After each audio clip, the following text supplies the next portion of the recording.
हाय दोस्त, कैसे हैं? उम्मीद है कि आप अच्छे होंगे, स्वस्थ होंगे, मस्त होंगे। आइए, आज का जो टॉपिक है बहुत ही अच्छा है, बहुत इंटरेस्टिंग टॉपिक है, क्योंकि ये हमारे दैनिक जीवन में प्रतिदिन काम आता है। वह है क्या? तो समय अंग्रेजी में कैसे बताएं? समय अंग्रेजी में कैसे बताएं का अनुवाद ये होता है, how to tell the time in English. In another sense we can say how to say the time in English. अंग्रेजी में समय कैसे बताएं? समय बताने के लिए जिस डिवाइस का प्रयोग किया जाता है उसे हम क्लॉक या वॉच कहते हैं। क्लॉक या वॉच कहते हैं। तो नाउ क्वेश्चन रेजेस दिस। अब ये प्रश्न उठता है कि घड़ी कितने प्रकार के होते हैं। तो दोस्तों, मैं बता दूं कि घड़ी जो है ना, वह दो प्रकार के होता है। एक होता है डिजिटल क्लॉक, जिसमें हमारा डिजिटल क्लॉक क्या करता है, it shows the hour and then colon and after that it shows minute. यानी कि डिजिटल क्लॉक में सबसे पहले हमारा घंटा को शो करता है, तब कोलोन को, और after that it shows minutes, उसके बाद मिनट को दिखाता है।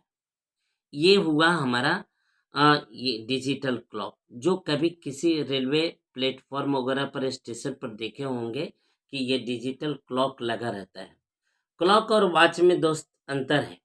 क्लॉक जो होता है वह किसी दीवार पर या टेबल पर या आपको कहते हैं कि किसी घर वगैरह में जो लटका कर डाला जाता है उसे क्लॉक कहते हैं। और वॉच जो है वह रिस्ट पर या उसमें जो बेल्ट लगा होता है, जिसको कलाई पर बांधते हैं या लटका कर ऐसे रखते हैं, उस चीज को हम लोग वॉच बोलते हैं, जिसमें बेल्ट लगा होता है। बस यही अंतर है, माइन्यूट कोई ज्यादा फर्क नहीं है। और दूसरी प्रकार की जो घड़ी होता है, जो हम लोगों को प्राय घर में होता है, उसको एनालॉग क्लॉक कहते हैं, क्योंकि डिजिटल क्लॉक को सिर्फ पढ़े लिखे लोग ही पढ़ सकते हैं, बता सकते हैं। और जो एनालॉग क्लॉक है वह अनपढ़ गंवार कोई भी हो, थोड़ा सा उसमें माइंड लगाकर उसको समय बताना सीख जाता है। लेकिन डिजिटल क्लॉक पढ़े लिखा होना जरूरी है, बिल्कुल अंक का जरूरी ज्ञान होना चाहिए, है ना? तो आइए मैं बताता हूँ। समय प्रतिदिन बहुत महत्वपूर्ण ये टॉपिक है, बहुत अच्छा जानना है कि समय जो होती है एक ऐसी संपदा है दोस्तों, जिसका महत्व हम अगर जान लें और उसकी सही सदुपयोग करें तो समय हमें फर्श से अर्श तक आसानी से पहुंचा सकता है। कुछ लोग को लगता है कि मैं समय नष्ट कर रहा हूं, लेकिन ऐसा नहीं है। समय को हम कभी नष्ट कर ही नहीं सकते, क्योंकि समय गतिशील होता है, वह कभी किसी का इंतजार नहीं करती। समय सेकंड, मिनट, घंटा, दिन, महीना और वर्षों के अंतराल में ये सब चीज सभी चलता रहता है। और समय रेत की तरह हमारी मुट्ठी से निकलला चला जाता है, और इस तरह लगता है कि हम समय को नष्ट कर रहे हैं, लेकिन नहीं, ये बिल्कुल बात गलत है। समय ही हमें नष्ट कर रहा होता है। तो दोस्तों, समय को अंग्रेजी में बताने के लिए it's very simple methods. Telling the time in English is easy once you understand how English speakers refer to the different parts of the clock at different time of the day. It always follows the same pattern. So once you understand how it works, you can confidently announce how it works, and you can confidently announce the time at any time of the day or night. No one can stop you from telling the time in English. आइए come to the point दोस्तों। तो अब हम लोग जानते हैं दूसरी प्रकार की जो घड़ी, इसको हम एनालॉग कहते हैं। इसमें देयर आर, इस जो ये घड़ी की जो देख रहे हैं सुई, उसको हम लोग इंग्लिश में इसको हैंड्स बोलते हैं। इट मीन्स कि there are 3 hands in watch. घड़ी में 3 सुइयां होती हैं, और तीनों को ये पहचान भी अलग अलग है। एक होता है the short and small hand, tells you the hour. ये जो आप देख रहे हैं ना, यहाँ पर देख लीजिए, ये शॉर्ट है, शॉर्ट है, और स्मॉल हैंड है जो आपको घंटा को सूचित करता है।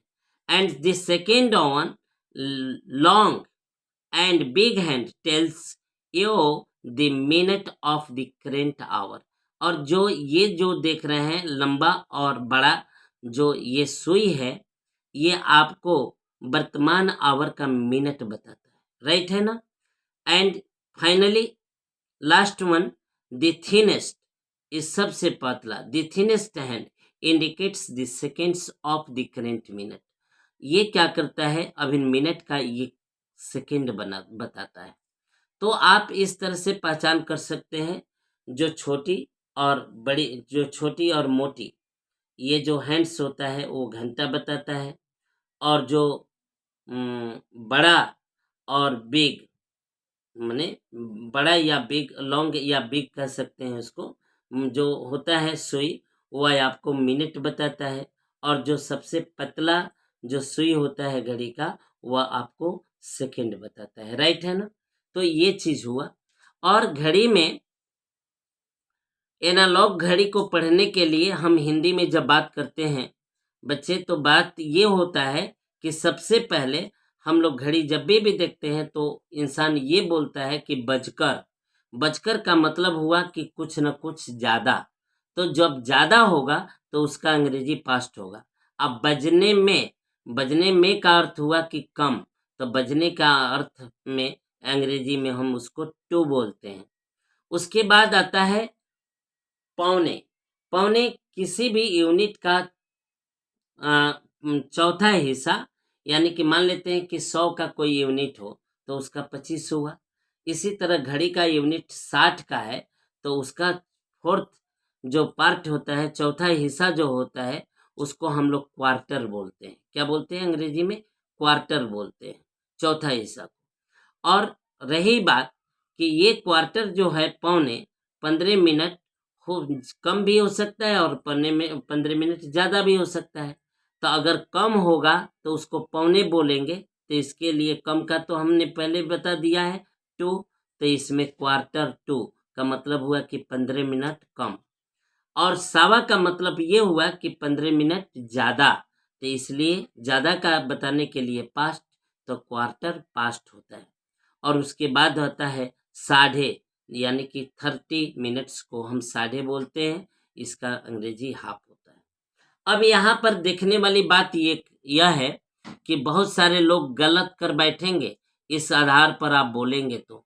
यहाँ पर आप देखते हैं कि ये 12 का सुई है, 12 का